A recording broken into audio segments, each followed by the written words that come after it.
Le millionnaire avait invité la femme de ménage noire pour plaisanter. Mais elle est arrivée comme une diva et tout le monde a été absolument choqué en découvrant qui elle était vraiment. Le grand hall du manoir Blackwood à Beverly Hills est éclaté de rires moqueurs lorsque Victoria Sterling est descendue le majestueux escalier de marbre. Vêtue d'une robe valant plus que le salaire annuel de la plupart des invités présents, ce n'était pas un rire d'admiration, c'était une moquerie pure et cruelle. « Regardez qui a décidé de venir », murmura Richard Blackwood à ses invités en levant son verre de champagne Dom Pérignon. Notre chère femme de ménage Victoria avait 35 ans et n'aurait jamais imaginé un jour poser le pied dans cette salle de bal comme invitée, même pour une plaisanterie. Pendant 2 ans, elle avait nettoyé chaque recoin de ce manoir. Toujours invisible, toujours silencieuse, elle observait ces riches gens se parler avec hypocrisie, tout en la traitant comme un meuble. L'invitation était arrivée 3 jours plus tôt, remise avec un sourire cruel qu'elle connaissait trop bien. « Gala caritatif samedi », dit Richard en lui tendant l'enveloppe dorée. « Tenue de soirée exigée. Tu as sûrement quelque chose d'adapté dans ta garde-robe, non ?» Les rires de ses amis résonnèrent dans le couloir. C'était un piège évident, une tentative de l'humilier publiquement, de la remettre à sa place devant la haute société californienne. Richard avait même invité des journalistes mondains pour immortaliser ce qu'il appelait un moment éducatif. « Faisons un pari », dit Richard à sa femme Helena pendant que Victoria passait l'aspirateur la veille. 100 000 $ qu'elle n'osera pas venir. Et si elle le fait, elle sera le divertissement de la soirée. Helena ricana. « Tu es terrible, Richard. La pauvre va sûrement emprunter une robe et se sentir tellement déplacée qu'elle partira au bout de 15 minutes. Malai, c'est noté. » Mais Richard Blackwood ignorait 2 choses essentielles sur Victoria Than. Premièrement, elle avait grandi dans ce genre de lieu bien avant d'avoir à les nettoyer pour survivre. Deuxièmement, certaines tempêtes ne détruisent pas. Elles apprennent simplement à danser sous la pluie. Tandis qu'elle avançait dans le hall sous les regards moqueurs, Victoria gardait le dos droit et le regard serein, comme quelqu'un portant en elle des secrets capables de renverser ce monde. Ses pas étaient assurés, calculés, comme si chaque mouvement faisait partie d'une chorégraphie longuement répétée. « Mon Dieu, elle est vraiment venue !»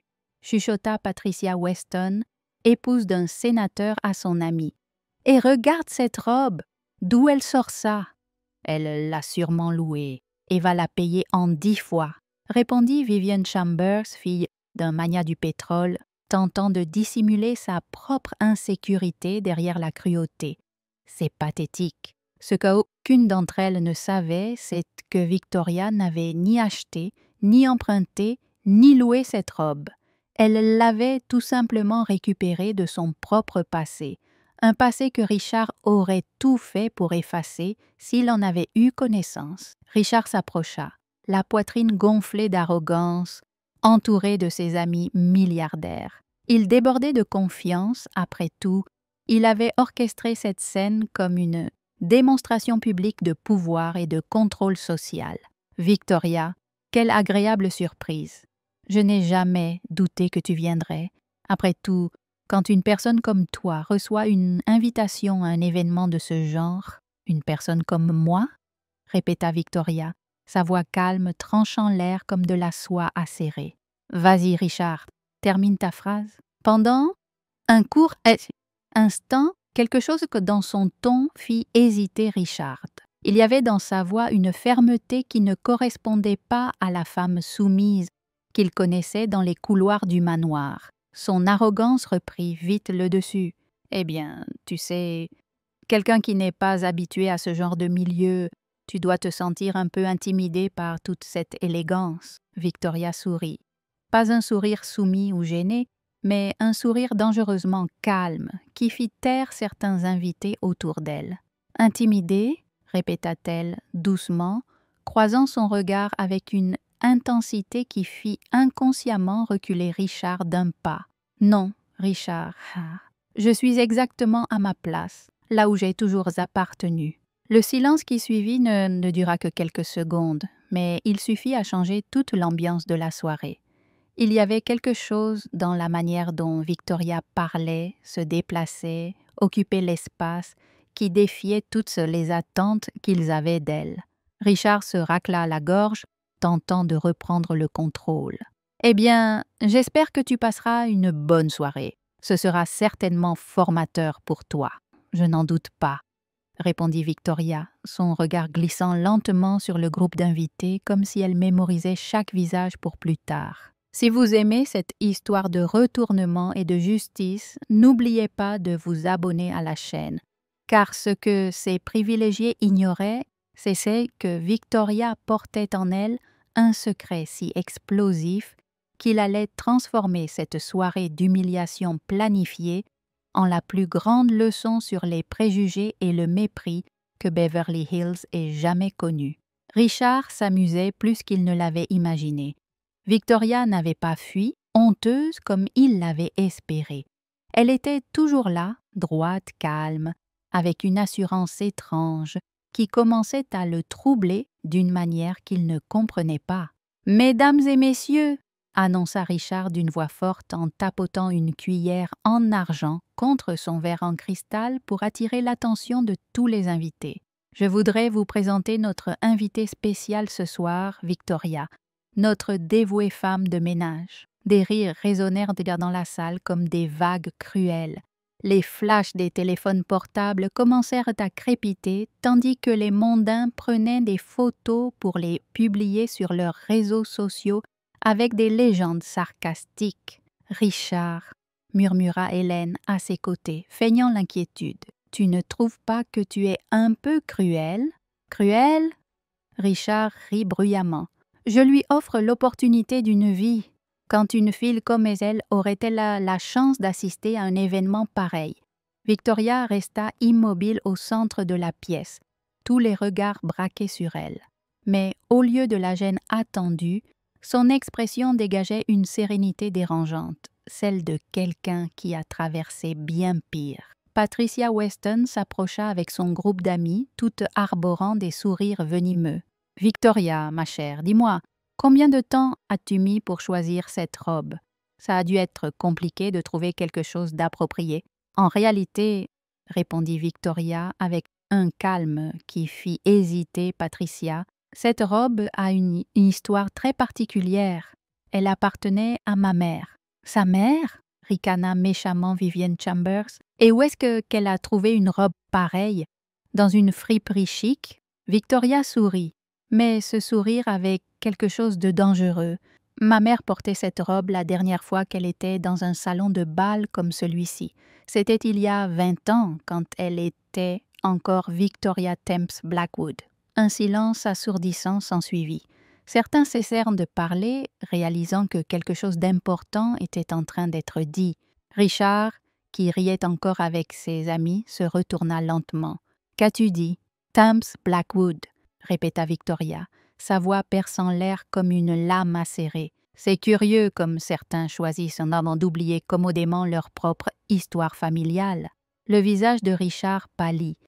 Hélène attrapa instinctivement le bras de son mari, sentant que quelque chose n'allait pas. « Tu délires, » dit Richard, mais sa voix était moins assurée qu'il ne l'aurait voulu. « Je ne sais pas à quel jeu tu joues, mais ce n'est pas un jeu, Richard. » Victoria fit un pas vers lui. Plusieurs invités reculèrent instinctivement. « C'est de l'histoire, notre histoire, l'histoire que tu as voulu effacer en décidant qu'il était plus simple de faire comme si certaines personnes de notre famille n'avaient jamais existé. » Les caméras des téléphones continuaient d'enregistrer, mais pour une toute autre raison désormais. Des murmures commencèrent à se répandre dans la pièce comme un feu de forêt. Hélène tira Richard par le bras. « De quoi parle-t-elle? »« Elle ment, » répondit Richard, mais ses mains tremblaient légèrement. « C'est une employée dérangée qui cherche à attirer l'attention. » Victoria sortit un objet de son petit sac qui fit pousser plusieurs exclamations de surprise aux invités. C'était une bague, pas n'importe laquelle, mais la bague de fiançailles traditionnelle de la famille Blackwood, gravée avec un blason familial et ornée du saphir bleu distinctif, transmis de génération en génération. Cette bague, dit Victoria en la montrant à tous, a été donnée à ma mère par son père, Henry Blackwood, mon grand-père, l'homme dont tu disais à tes enfants qu'il est mort sans héritier. Richard était maintenant visiblement bouleversé. « Où as-tu eu ça? Comment oses-tu voler? » « Voler ?»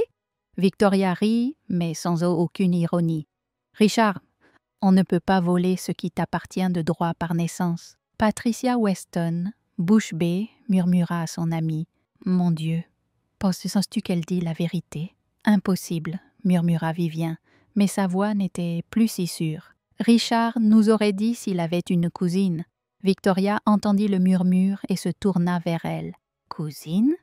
dit-elle. « Non, ma chère, je ne suis pas la cousine de Richard. » Elle fit une pause dramatique, regardant Richard droit dans les yeux. « Je suis sa demi-sœur. » La salle explosa en murmures et exclamations étouffées. Richard semblait avoir été frappé par la foudre. « Ridicule !»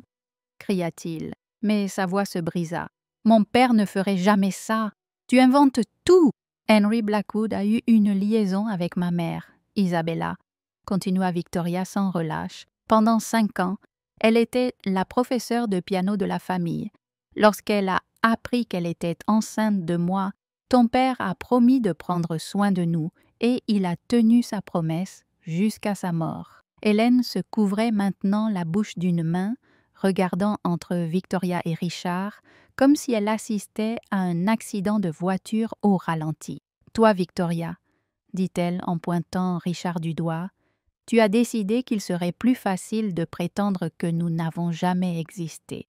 Tu as coupé notre allocation, vendu la maison que ton père avait achetée pour ma mère et nous a laissés dans une pauvreté absolue. Je n'avais aucune obligation, » commença Richard, mais Victoria l'interrompit. « Tu n'avais aucune obligation de t'occuper de la famille de ton père? Philosophie intéressante quand on sait que tu as hérité de 100% d'une fortune qui aurait dû être partagée avec nous. » Le poids des paroles de Victoria s'imprégnait lentement dans l'esprit des invités.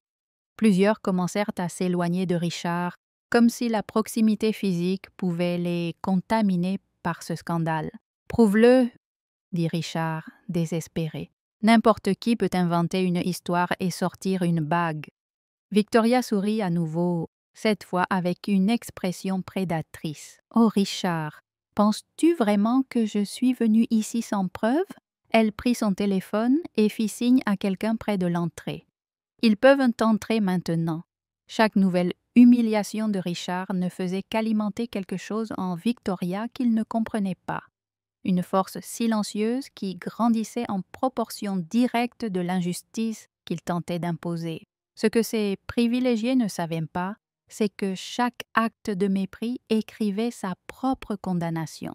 Et Victoria avait passé 20 ans à apprendre exactement comment récupérer chaque centime d'une dette qui transcendait l'argent. 3 personnes entrèrent dans la salle à ce moment-là, qui allait changer la vie de tous les présents pour toujours. La première était Diane Morrison, la journaliste d'investigation la plus respectée de Beverly Hills. Le deuxième était David Chun, un avocat spécialisé en droit des successions. Le troisième fit vaciller Richard Blackwood comme s'il avait reçu un coup au ventre. « Dr. Hamilton » murmura Helena, reconnaissant le médecin privé de la famille. « Que faites-vous ici ?» Le docteur Hamilton, qui avait soigné Henry Blackwood pendant les dernières années de sa vie, marcha jusqu'au centre de la pièce. Ses mains tremblaient, mais sa voix était ferme. « Il y a 20 ans, j'ai été forcé de signer un certificat de décès falsifié. Henry Blackwood n'est pas mort de cause naturelle. Il a été lentement empoisonné à l'arsenic sur plusieurs mois. » La salle éclata en sanglots étouffés. Diane Morrison leva la main. Merci de garder vos téléphones éloignés. Ceci est une confession officielle enregistrée à des fins légales. Richard était visiblement désespéré, en sueur. Vous êtes fou, Hamilton. Mon père est mort de problèmes cardiaques. Votre père a découvert que vous détourniez de l'argent de la société depuis des années. Le docteur Hamilton continua sans relâche. Il avait modifié son testament pour inclure Victoria et allait vous dénoncer à la police quand il a commencé à montrer des symptômes étranges.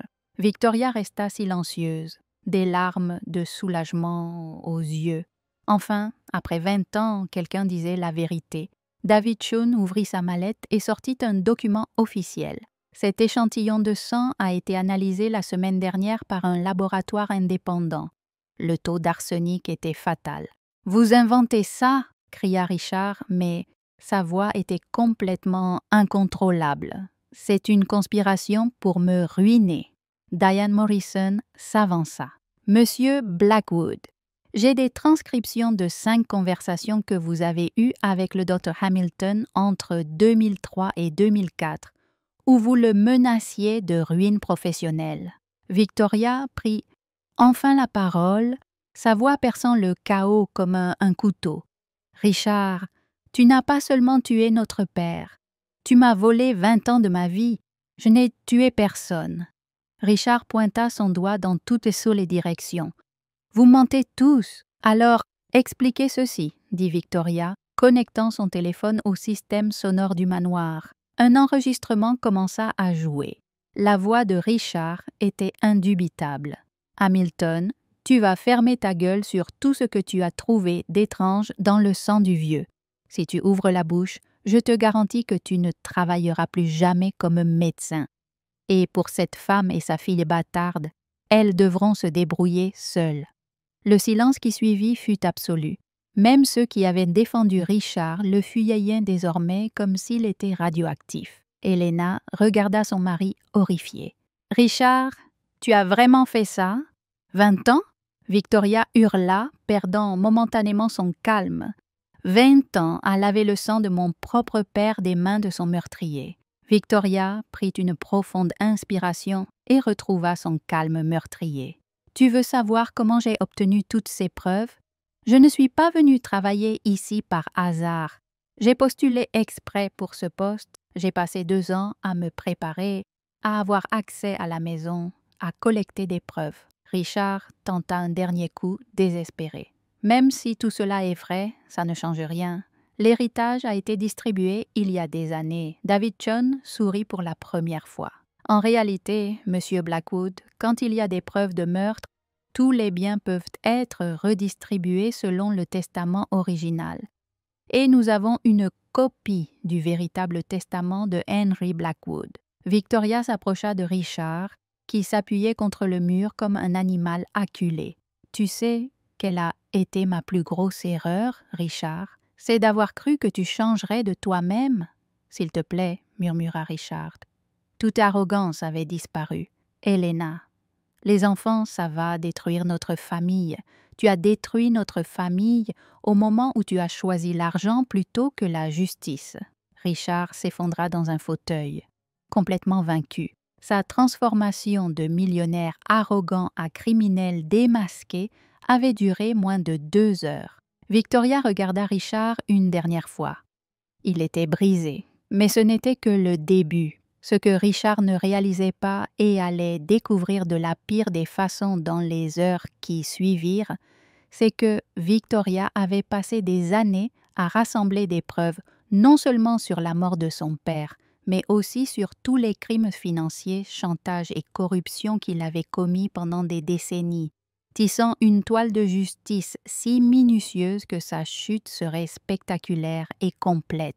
Les 2 heures suivantes transformèrent que la plus exclusive des galas de Beverly Hills en le plus grand scandale que la haute société californienne ait jamais vu en direct. Richard était maintenant assis par terre dans la salle de bal, le dos contre le mur, regardant toute sa vie se défaire en temps réel. Diane Morrison avait connecté son ordinateur portable au système de projection du manoir et documents, photos et enregistrements à apparaissait sur l'écran géant à la vue de tous les invités. Voici un virement bancaire de 200 000 $ du compte personnel de Richard Blackwood au Dr Hamilton, daté de 3 jours après la mort de Henry Blackwood, commenta Diane, tandis que l'image apparaissait à l'écran. La note sur le virement disait « Le silence est d'or, sang ». Elena se trouvait maintenant à l'autre bout de la pièce, aussi loin que possible de son mari, pleurant en silence tandis qu'elle réalisait qu'elle avait vécu 20 ans de mensonges. « Et ceci, poursuivit Diane, est un enregistrement de Richard parlant à son comptable sur la manière de dissimuler le détournement de fonds de l'entreprise. » La voix de Richard résonna dans la pièce. « J'ai besoin que tu fasses danser les chiffres. Si quelqu'un découvre que j'ai pris 20 millions sur les 5 dernières années, je suis fini. Accuse les fluctuations du marché, les coûts d'expansion, n'importe quoi. » Patricia Weston murmura à son amie. « Mon Dieu, il a volé sa propre entreprise. » Victoria resta au centre de la pièce, calme comme l'œil d'un ouragan, observant chaque révélation détruire méthodiquement la vie de l'homme qui avait tué son père. David Chun s'approcha avec un nouveau dossier. « Monsieur Blackwood, en plus des accusations pénales, je dois vous informer que Mademoiselle Thames dépose une plainte civile de 50 millions de $ contre vous pour homicide injustifié et détournement d'héritage. »« 50 millions ?» Richard leva les yeux, l'air perdu. « Je n'ai pas 50 millions. »« Non, » dit doucement Victoria. « Mais votre entreprise vaut 120 millions et la moitié m'a toujours appartenu de droit. » Diane Morrison poursuivit la présentation dévastatrice. « Nous avons aussi des preuves que Richard a fait chanter au moins 5 politiciens locaux, soudoyer 3 juges et détourner des fonds caritatifs vers des comptes personnels. » Chaque nouvelle révélation provoqua des exclamations horrifiées parmi les invités. Ceux qui étaient venus en amis de Richard s'éloignèrent maintenant comme s'il était radioactif. « Victoria, » dit Richard d'une voix brisée, « s'il te plaît, tu as eu ce que tu voulais, arrête ça. » Victoria s'avança et s'agenouilla devant lui, le regardant droit dans les yeux. « Richard, tu as tué notre père, tu as volé ma famille, mon héritage, ma dignité, tu m'as fait laver son sang de tes mains pendant 2 ans. »« Je peux me racheter, » murmura-t-il désespérément. « On ne répare pas 20 ans d'injustice, » répondit Victoria avec un calme glaçant. « Mais il y a des conséquences. » Le téléphone d'Elena sonna. C'était un de leurs enfants appelant depuis l'université. « Maman, ça va? » « Ils disent sur Internet que papa est un meurtrier. » Elena regarda Richard avec un dégoût absolu. « Tes propres enfants découvrent sur les réseaux sociaux quel monstre tu es. » Richard tenta de se lever, mais ses jambes flanchèrent. « Elena, je t'en prie, les enfants... »« Non !» hurla Elena, faisant taire toute la pièce. « Tu ne parles pas de nos enfants. Tu les as couverts de honte pour toujours. » Le docteur Hamilton s'approcha de Victoria. « Mademoiselle Tan, je dois vous informer que j'ai déjà contacté la police. Richard sera arrêté aujourd'hui pour meurtre. Meurtre, fraude, chantage, évasion fiscale, » dit Victoria. « Il passera le reste de sa vie en prison. » Elle se tourna vers les invités, qui la regardaient désormais avec un mélange d'admiration et de terreur. « Je veux que tout le monde comprenne une chose. Je n'ai pas fait ça par vengeance. Je l'ai fait pour la justice, pour toutes les personnes écrasées par des hommes comme Richard Blackwood. » Patricia Weston s'approcha hésitante. « Victoria, nous sommes désolés. Nous ne savions pas. Vous saviez qu'on me traitait comme moins qu'humaine, » répondit Victoria fermement. « Vous avez ri, vous avez participé. La seule différence, c'est que maintenant vous savez que j'ai plus d'argent que vous. » Le son des sirènes se fit entendre dehors. La police était arrivée. Richard regarda Victoria une dernière fois. « Tu as détruit ma vie. »« Non, » dit Victoria en se redressant avec toute sa dignité. « Tu as détruit ta propre vie le jour où tu as choisi le mal. J'ai seulement révélé la vérité. » Tandis que les policiers entraient pour arrêter Richard, Victoria sortit sur le balcon. Dehors, des dizaines de journalistes l'attendaient. caméras, photographes, reporters. L'histoire s'était déjà répandue. Elena la rejoignit sur le balcon. « Victoria, je ne savais vraiment rien. »« Je sais, » dit doucement Victoria. « Tu étais aussi sa victime. Que va-t-il se passer maintenant ?» Victoria regarda la ville scintillante en contrebas. « Maintenant, Elena, justice sera rendue et peut-être que Beverly Hills comprendra que la classe n'a rien à voir avec un compte bancaire. » Alors que Richard était emmené menotté par la police, passant par le même hall où il avait tenté de l'humilier quelques heures plus tôt, Victoria ressentit quelque chose qu'elle n'avait plus ressenti depuis 20 ans, la paix. Ce que Richard allait découvrir dans les heures suivantes en prison, c'est que Victoria avait prévu chaque détail, non seulement de sa chute, mais aussi de la reconstruction complète de sa propre vie, et que l'Empire Blackwood avait désormais une nouvelle héritière qui utiliserait ce pouvoir pour protéger précisément les gens qui l'avaient autrefois piétiné. 6 mois plus tard, Victoria Thames Blackwood était assise dans l'ancien bureau de Richard, entièrement rénové. Les murs, autrefois couverts de trophées d'arrogance, affichaient désormais des diplômes de projets sociaux et des photos d'employés promus du poste d'entrée à des postes de direction. Richard avait été condamné à 25 ans de prison sans possibilité de libération conditionnelle. Les charges comprenaient le meurtre, la fraude d'entreprise, le chantage et l'évasion fiscale. Sa fortune personnelle avait été entièrement confisquée pour indemniser les victimes. Victoria n'était qu'une des nombreuses personnes qui l'avaient blessée au fil des années. « Mademoiselle Tom Blackwood », dit Amanda, sa nouvelle assistante de direction, qui travaillait autrefois comme femme de ménage dans l'immeuble. Le magazine Forbes venait interviewer Victoria sur la transformation de l'entreprise. En 6 mois, elle avait augmenté les bénéfices de 40% grâce à des salaires justes, des promotions au mérite et un climat respectueux. Richard n'y était jamais parvenu. Avant de partir, Elena la remercia. « Tu as protégé mes enfants. »« Les enfants ne paient pas pour les fautes des parents, » répondit Victoria. Le docteur Hamilton offrait désormais des soins gratuits aux employés.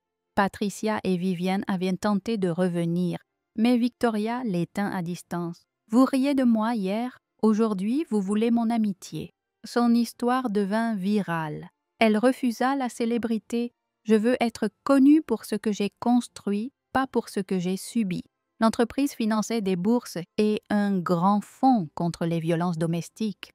Un jour, elle reçut une lettre de Richard depuis la prison. Il reconnaissait ses fautes. Elle ne répondit pas. La justice suffisait. À Forbes, on lui demanda « Trop cruel ?» Non, la justice protège, la vengeance détruit. Le soir, elle retrouva ses filles adoptives. Son père serait fier. Elle avait transformé la douleur en dignité.